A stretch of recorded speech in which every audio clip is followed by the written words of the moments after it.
दोस्तों नमस्कार, आप सभी का स्वागत है आपके अपने चैनल गोल्डन पाठशाला में। दोस्तों इस वीडियो में मध्य प्रदेश में जो 24 सितंबर 2023 को पेपर हुआ था उसके सेट पेपर की आंसर की बताएंगे। 1 से लेकर 90 तक के प्रश्नों को हल करेंगे। विज्ञान, सामाजिक विज्ञान और मैथ तीनों को एक ही वीडियो में आप सभी को प्रोवाइड करा रहे हैं। तो आप किसी भी राज्य से बिलोंग करते हों, आप लोगों को ये वीडियो देखना चाहिए क्योंकि आपकी आगामी परीक्षाएँ होने वाली हैं। तो आप सभी लोग जो है इस वीडियो को ज़रूर देखें। जो भी क्वेश्चन आपको नहीं आता है उसको नोट करके आप याद कर लीजिए। आप चाहे राजस्थान के हों या फिर आप हरियाणा के हों या फिर आप पंजाब के हों या फिर आप मध्य प्रदेश और यूपी, बिहार से हों, आप सभी लोग जो है इस वीडियो को ज़रूर देखिएगा। तो आइए सबसे पहले हल कर लेते हैं विज्ञान के प्रश्नों को। विज्ञान का फर्स्ट नंबर क्वेश्चन है, निम्नलिखित में से कौन सा विटामिन आँखों को स्वस्थ रखता है। तो आँखों को बच्चों स्वस्थ रखता है विटामिन ए, क्योंकि विटामिन ए की कमी से रतौंधी रोग होता है और रतौंधी रोग कहाँ पर होता है तो आँखों में होता है। तो सही आंसर आपका बी ऑप्शन हो जाएगा, विटामिन ए। नेक्स्ट क्वेश्चन देखो, 2 नंबर है, निम्नलिखित में से कौन सा अभावजन्य रोग आयोडीन की कमी से होता है। तो आयोडीन की कमी से घेंघा रोग होता है, ए ऑप्शन आपका सही है। वह प्रक्रिया का नाम क्या है जिसके द्वारा कपास के बीजों को हाथों द्वारा पृथक किया जाता है। तो ये बच्चों होता है कपास का ओटना, ए आंसर आपका सही जवाब हो जाएगा। इसके बाद देखो नेक्स्ट क्वेश्चन है 4 नंबर, निम्न में से कौन सा पराभासी पदार्थ का उदाहरण है। तो पराभासी का मतलब होता है हल्का धुंधला दिखाई दे, तो तेल लगा हुआ कागज होता है, सी ऑप्शन आपका सही है। पत्ती के उस भाग को क्या कहते हैं जिसके द्वारा वह तने से जुड़ी होती है। तो तने से जुड़ी होती है उसको कहते हैं बच्चों, डी ऑप्शन पर्णवृंत is the right answer. 6 number question है, पुष्प के केंद्र में स्थित आंतरिक भाग को क्या कहते हैं। तो पुष्प के केंद्र में स्थित जो आंतरिक भाग होता है वो स्त्री केसर होता है, ए ऑप्शन आपका सही जवाब हो जाएगा, स्त्री केसर। 7 नंबर क्वेश्चन है, गर्दन तथा सिर को जोड़ने वाली संधि क्या कहलाती है। ये कई बार क्वेश्चन बच्चों पढ़ाया हुआ है, धुराग्र कहते हैं, ए ऑप्शन आपका सही हो जाएगा, धुराग्र संधि। इसके बाद देखो नेक्स्ट क्वेश्चन है 8 नंबर, जन्म के समय मानव कंकाल में लगभग कितनी अस्थियां होती हैं। तो इसका बच्चों सही आंसर है 305 अस्थियां लगभग होती हैं, आप ध्यान रखिए कि 300 के आसपास होती हैं।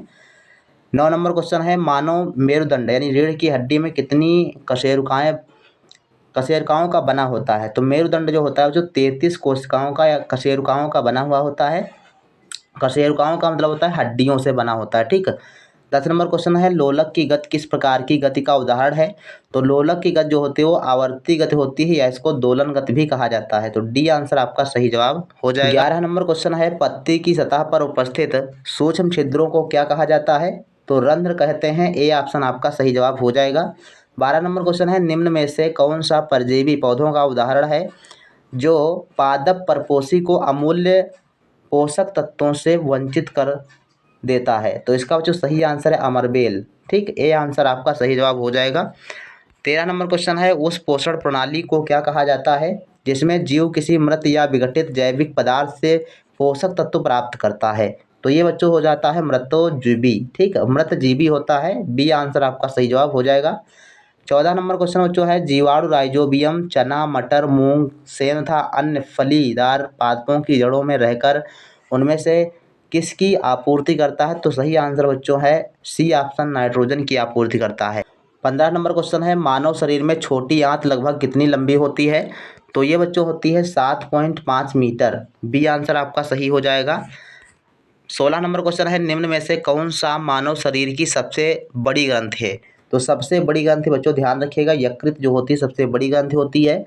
17 नंबर, रूमिनेंट यानी जुगाली करने वाले जंतुओं या पशुओं में आमाशय कितने भागों में बटा होता है। तो इसका बच्चों सही आंसर है डी ऑप्शन, ध्यान रखिएगा, डी ऑप्शन आपका बिल्कुल सही जवाब है। पिछली वीडियो में हमने अलग कुछ बताया था तो आप इसको सही कर लीजिए, डी आंसर आपका सही है। 18 नंबर क्वेश्चन है, पश्मीना शालें किस पशु के कोमल बालों से बनाई जाती हैं। तो ये बकरी होती है, कश्मीरी बकरी से बनाई जाती हैं, बी आंसर आपका सही है। 19 नंबर क्वेश्चन है बच्चों, सभी प्राणियों को किस रूप में समूहीकृत किया गया है। तो ये बच्चों हो जाता है विषमपोषी, ए ऑप्शन आपका सही जवाब होगा। 20 नंबर क्वेश्चन है, मानव शरीर का सामान्य ताप कितना होता है। तो 37 डिग्री सेंटीग्रेड। 21 नंबर है, एसिटिक अम्ल निम्न में से किस में पाया जाता है। तो एसिटिक अम्ल बच्चों सिरके में पाया जाता है, ध्यान रखिएगा, और लैक्टिक अम्ल पाया जाता है दही में। तो ये आप ध्यान रखेंगे, सी ऑप्शन सही होगा, एसिटिक अम्ल सिरके में पाया जाता है। 22 नंबर क्वेश्चन है, चींटी के डंक में निम्नलिखित में से कौन सा अम्ल पाया जाता है। तो फार्मिक अम्ल, बी आंसर सही है। 23 नंबर क्वेश्चन है बेकिंग सोडा का रासायनिक नाम क्या है। तो बेकिंग सोडा का रासायनिक बच्चों नाम होता है sodium hydrogen carbonate.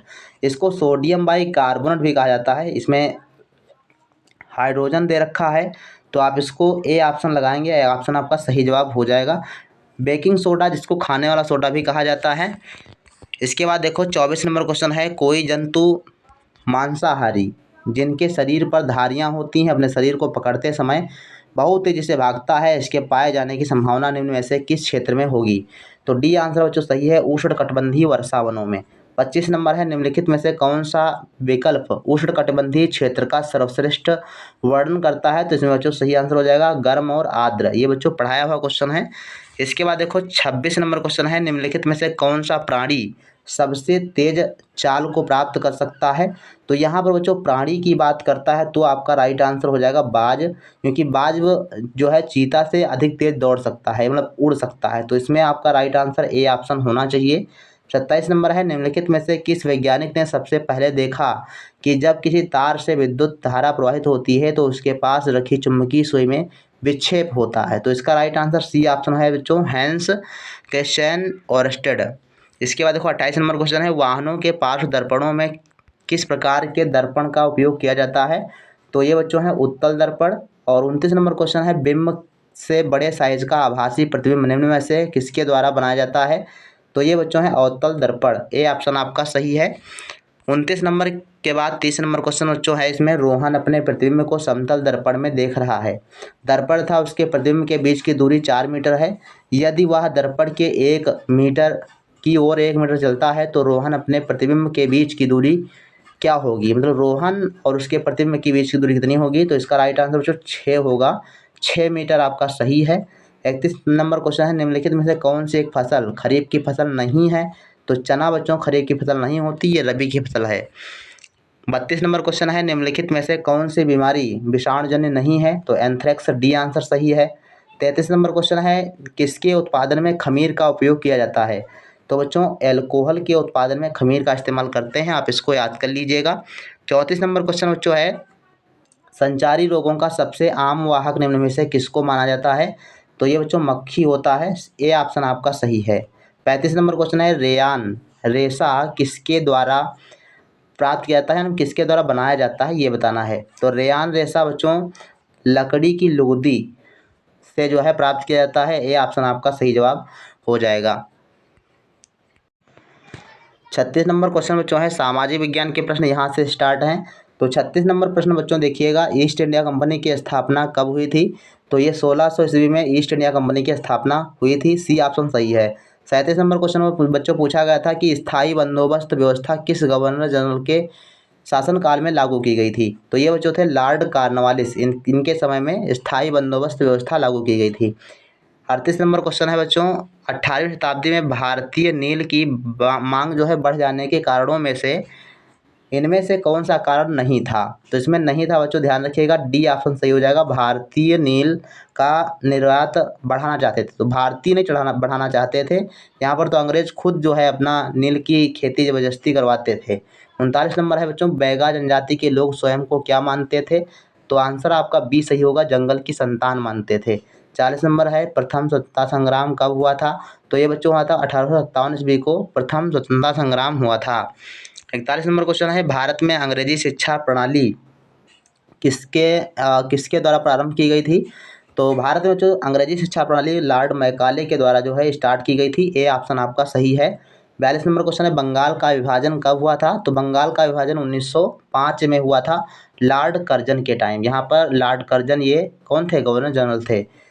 43 number question है शांति निकेतन की स्थापना किसने की थी, रविन्द्रनाथ टैगोर ने। ठीक है, इसके बाद देखो नेक्स्ट क्वेश्चन बच्चों है 44 नंबर निम्नलिखित युग्मों का सही का मिलान कीजिए। तो इसमें देखो जो कबीरदास जी हैं इन्होंने बीजक लिखा था, तो 4 में हो जाएगा। गुरु नानक ने जो है गुरु ग्रंथ साहिब लिखा था, सूरदास ने सूरसागर लिखा था और तुलसीदास ने रामचरितमानस लिखा था। तो इस हिसाब से बच्चों आपका सी आंसर सही हो जाएगा। इसके बाद है 45 नंबर क्वेश्चन जगन्नाथपुरी भारत के किस राज्य में स्थित है। तो जगन्नाथपुरी या जगन्नाथपुरी का मंदिर कहाँ पर है, उड़ीसा में है। बी ऑप्शन आपका सही जवाब हो जाएगा। कवि कल्हड़ द्वारा रचित कश्मीर के राजाओं का इतिहास बताने वाला संस्कृत काव्य कौन सा है। तो ये बच्चों है राजतरंगिणी। हमने कई बार इसको बच्चों पढ़ाया हुआ है। सामाजिक विज्ञान के सारे क्वेश्चन बच्चों लगभग पढ़ाए हुए हैं। 47 नंबर क्वेश्चन है भारत के राष्ट्रगान जनगण मन के रचयिता कौन है? तो रविन्द्रनाथ टैगोर, आप सभी को पता होगा। और वंदे मातरम गीत के रचयिता कौन है? आप सभी लोग कमेंट सेक्शन में लिखिएगा। पृथ्वी की ठोस परत, परपटी या कठोर ऊपरी परत को क्या कहते हैं? तो ये बच्चों है स्थल मंडल। 49 नंबर है निम्न युग्मों को सुमेलित कर सही विकल्प का चयन कीजिए। अब यहाँ पर जिसको इसको मिलान करना है, तो तापमापी बच्चों क्या होता है? तापमापन तापमान मापक होता है, यंत्र होता है। बैरोमीटर क्या होता है बच्चों? ये आपका वायुदाब मापक होता है। रेन गेज बच्चों वर्षा मापी यंत्र होता है। वात दिग्दर्शी ये पवन की दिशा बताता है। तो राइट आंसर आपका बनेगा बी ऑप्शन, ये आपका सही है। इसके बाद देखो 50 नंबर क्वेश्चन है वायुमंडल की वह परत जिसमें हम सांस लेते हैं कहलाती है। तो हम सांस लेते हैं क्षोभमंडल में। डी आंसर आपका सही जवाब हो जाएगा, यानी सबसे निचली परत होती है ये। 51 नंबर भारत के उत्तरी क्षेत्र की गर्म एवं शुष्क स्थानीय पवन क्या कहलाती है? लू। कई बार हमने आपको बताया है कि जब ये भारत में चलती है तो लू कहलाती है, लेकिन अमेरिका में चले तो चिनूक कहलाती है। 52 नंबर क्वेश्चन है भूकंप मापने का यंत्र कौन सा है? तो सिस्मोग्राफ, सी आंसर सही है।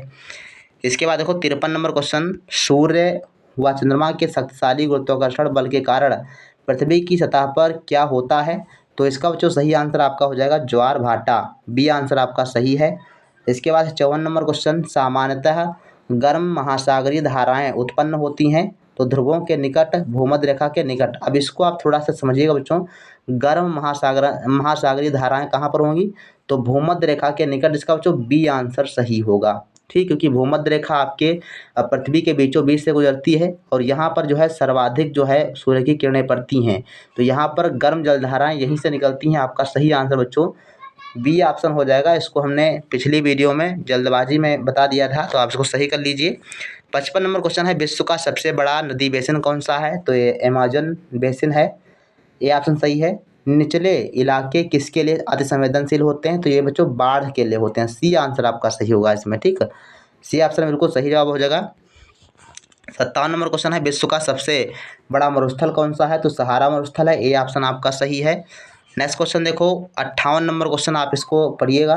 निम्नलिखित में से कौन सा कथन प्रकृति के संरक्षण के अनुकूल नहीं है? तो इसका बच्चों सही आंसर डी ऑप्शन होना चाहिए, बाकी आंसर की आएगी तभी क्लियर हो पाएगा, क्योंकि इसमें बच्चों ये सी और डी दोनों में कन्फ्यूजन है, तो डी आंसर आपका होना चाहिए मेरी तरफ से। और भारत के लौह अयस्क उत्पादक राज्यों में किस राज्य में सर्वाधिक उत्पादन होता है? तो इसमें भी आपको बच्चों उत्तर कुंजी आने की ही बात क्लियर होगा, बाकी आप लगा सकते हैं बी ऑप्शन उड़ीसा। इसके बाद देखो बच्चों 60 नंबर क्वेश्चन है एक राष्ट्र के संविधान में शामिल है। तो राष्ट्र के संविधान में बच्चों नियम और कानून दोनों होते हैं, सी ऑप्शन आपका सही होगा। 61 नंबर क्वेश्चन है किसी लक्ष्य सिद्धांत को उसके सबसे शुद्ध या सर्वश्रेष्ठ रूप में कहा जाता है? तो बी सही होगा आदर्श। इसके बाद देखो 62 नंबर क्वेश्चन है यदि किसी कारखाने में 13 वर्ष का बालक कार्य कर रहा हो तो उसे क्या कहेंगे? तो बाल श्रम कहेंगे। 63 नंबर क्वेश्चन है निम्नलिखित में से कौन सा मौलिक अधिकार नहीं है? तो ये बच्चों कई बार बताया हुआ है कि संपत्ति का अधिकार आपका मौलिक अधिकार नहीं है। 64 नंबर क्वेश्चन जो आया था कि आम चुनाव में इलेक्ट्रॉनिक वोटिंग मशीन यानी ईवीएम का सर्वप्रथम प्रयोग कब किया गया था? 2004 ईस्वी में, ए ऑप्शन आपका सही है। लोकसभा चुनाव में इसका इस्तेमाल किया गया था। इसके बाद नेक्स्ट क्वेश्चन देखो 65 नंबर है ऐसे लोगों का समूह जो संसद द्वारा बनाए गए कानूनों को लागू करने के लिए मिलकर कार्य करते हैं क्या कहलाते हैं? तो ये कार्यपालिका होती है, जो मिलकर लोग इसमें काम करते हैं नियमों पर। बाकी नियम बनाने का काम जो होता है व्यवस्थापिका का होता है और नियमों की रक्षा करना न्यायपालिका का काम होता है। इसके बाद देखो 64 नंबर क्वेश्चन है देश के किसी भी नागरिक को ऐसा लगता है कि उसके मौलिक अधिकारों का उल्लंघन हुआ है तो इनमें से किसकी शरण ले सकता है? तो न्यायालय की, सी आंसर आपका सही है। 67 नंबर है निम्नलिखित में से कौन सा जल संबंधी रोग है? तो ये हैजा तो होता है, ए ऑप्शन आपका सही है हैजा। 68 नंबर क्वेश्चन है जन सुविधाओं के लिए सरकार को धन कहाँ से प्राप्त होता है? तो इसमें आप बच्चों सही आंसर इसमें हो जाएगा डी ऑप्शन, आप तीनों को पढ़ सकते हैं। लोगों से वसूला गया आयकर, लोगों से वसूला गया जुर्माना, तो ये सभी तरीके से जो है सरकार अपना जो है आय को इकट्ठा करती है। 69 नंबर क्वेश्चन है बाल श्रम के विरुद्ध कानून लागू किया गया है? तो इसका जो सही आंसर है 2006 ईस्वी, बी आंसर आपका सही जवाब हो जाएगा। 70 नंबर क्वेश्चन है मध्य प्रदेश में किस नदी के तट पर कुंभ मेला लगता है? तो इसमें आप ध्यान रखिएगा शिप्रा नदी, डी आंसर सही है। और उत्तर प्रदेश में गंगा नदी के तट पर जो है लगता है। इसके बाद देखो बच्चों, यहाँ से आपके मैथमेटिक्स के प्रश्न हैं, यानी गणित के प्रश्न यहाँ से हैं। तो 71 नंबर क्वेश्चन का जो राइट आंसर आपका हो जाएगा, जब इसको सॉल्व करेंगे आपको तो आंसर मिलेगा आपका 20, सी ऑप्शन आपका सही है, इसको आप लगाइएगा। 72 नंबर क्वेश्चन है, इसका जो राइट आंसर हो जाएगा डी ऑप्शन, आप इसको मिला लीजिएगा, p²/3। इसके बाद देखो 73 नंबर क्वेश्चन बच्चों है, राजू की वर्तमान उम्र क्या होगी यदि उसकी 3 वर्ष पूर्व एवं 3 वर्ष बाद की उम्र का गुणनफल 72 हो। तो इसको बच्चों सही आंसर है बी ऑप्शन, 9 वर्ष। और 74 नंबर क्वेश्चन है बच्चों, 2 डिग्री प्लस 3 डिग्री, यानी ये घात लगी हुई है 2 की पावर 0 और 3 की पावर 0 गुणे 4 की पावर 0। तो इसका बच्चों मान आपका सही आ जाएगा ए ऑप्शन 2। इसके बाद देखो 75 नंबर क्वेश्चन है, 0.1 गुणे 1% क्या होगा। तो इसका बच्चों सही आंसर होगा डी ऑप्शन। और इसको देखो 76 नंबर क्वेश्चन का बच्चों राइट आंसर क्या हो जाएगा। तो 76 का जो राइट आंसर आपका हो जाएगा ये 4 आएगा, बी आंसर आपका सही जवाब हो जाएगा, 4 निकल के आएगा। 77 नंबर है, किसी त्रिभुज के लंब समद्विभाजकों के प्रतिच्छेदन बिंदु को क्या कहते हैं। तो ये बच्चों होता है डी आंसर, परिकेंद्र। इसके बाद देखो 78 नंबर क्वेश्चन बच्चों है, एक वर्ग का क्षेत्रफल x वर्ग इकाई है, तो उसका परिमाप x तथा उसका परिमाप कितना है x इकाई, तो x का मान क्या होगा। तो इसका बच्चों x का मान निकल के आएगा 4, ए ऑप्शन आपका सही होगा। इसके बाद देखो 79 नंबर क्वेश्चन है, यदि a तथा b धन पूर्णांक संख्याएं इस प्रकार हों कि a की पावर b बराबर कितना है 125 और a माइनस b इसकी power a plus b minus 4 दिया गया है, तो इसके बराबर में कौन सा होगा। तो इसका बच्चों राइट आंसर हो जाएगा आपका बी ऑप्शन, 16 आपका सही हो जाएगा, आप इसको हल करिएगा। 80 नंबर क्वेश्चन है, एक बहुफलक में 6 शीर्ष 12 कोर और हैं, तो इस बहुफलक में कितने फलक होंगे। मतलब एक बहुफलक में 6 शीर्ष हैं 12 कोर हैं और इस बहुफलक में कितने फलक होंगे ये आपको बताना है। तो इसका जो राइट आंसर हो जाएगा आपका 80 नंबर में सी ऑप्शन सही है, 8 आपका बिल्कुल सही आंसर होगा। इसके लिए हमने सूत्र भी आपको बताया था। और 81 नंबर क्वेश्चन है, इसका जो सही आंसर क्या हो जाएगा। तो 81 में बच्चों आपका राइट आंसर हो जाएगा डी ऑप्शन, 5/7। 82 नंबर क्वेश्चन, इसका बच्चों घनमूल ज्ञात करना था, तो ये आपका 95 घन है, सी ऑप्शन आपका सही है। नेक्स्ट क्वेश्चन देखो 83 नंबर बच्चों है, ये कह रहा है कि 1 से लेकर 99 तक की विषम संख्याओं का योगफल ज्ञात करना है। तो इसका बच्चों योगफल हो जाएगा 83 का, ए ऑप्शन सही है, 2500। इसके बाद देखो 84 नंबर, वृत्त के संबंध में पाई बराबर है, तो पाई बच्चों परिधि बटे व्यास के बराबर होता है, सी ऑप्शन आपका सही है। और नेक्स्ट देखो 85 नंबर क्वेश्चन है, इनमें से कौन सी संख्या बड़ी है। तो बड़ी बच्चों 1/2, ठीक। 86 नंबर क्वेश्चन है, इसका बच्चों राइट आंसर हो जाएगा आपका डी ऑप्शन, 4000। 86 का राइट आंसर हो जाएगा बच्चों 4000, डी आंसर आपका सही है। और 87 का बच्चों सही आंसर हो जाएगा आपका सी ऑप्शन, 87 का देख लेते हैं, सी ऑप्शन 3.6, ये आपका सही हो जाएगा। 88 नंबर क्वेश्चन है, एक स्काउट कैंप में 300 कैडेट्स के लिए 42 दिनों की भोजन सामग्री उपलब्ध है, यदि 50 कैडेट्स उसमें से शामिल हो जाते हैं तो भोजन सामग्री कितने दिन चलेगी। तो इसका बच्चों राइट आंसर हो जाएगा 88 का, सी ऑप्शन सही है। 88 का बी आंसर सही है, 36 दिन, ठीक, ध्यान रखिएगा, बी आंसर आपका सही जवाब हो जाएगा 36 दिन। और 89 का बच्चों राइट आंसर हो जाएगा ए ऑप्शन, 32/0.05, ठीक। तो इसके लिए 89 का बच्चों बिल्कुल ए ऑप्शन सही है। और 90 नंबर बच्चों लास्ट प्रश्न है, तो ये आपका इसमें सही आंसर हो जाएगा आपका सी ऑप्शन, 1800। तो इस प्रकार से बच्चों है आपके 90 क्वेश्चन पूरे हो गए। और जो भी क्वेश्चन आपको नहीं आता है इसमें से, आप लोग उसको कॉपी पर नोट करके अच्छे से लिख लीजिए। और अन्य जो है राज्यों के छात्र भी इसको पढ़ें, और जो भी क्वेश्चन आपको नहीं आता है उसको आप लिखें, उसके बाद इसको तैयारी करें। और इसी प्रकार से आपकी भी परीक्षाएं होने वाली हैं, इसी प्रकार से पेपर आएगा सेम। देखा जाए तो क्वेश्चन तो बदले होंगे लेकिन तरीका जो होगा इसी बेस होगा आपका, क्योंकि सिलेबस आपका बिल्कुल सेम है। तो मिलते हैं फिर नेक्स्ट वीडियो में, तब तक के लिए धन्यवाद। जय हिंद, वंदे मातरम।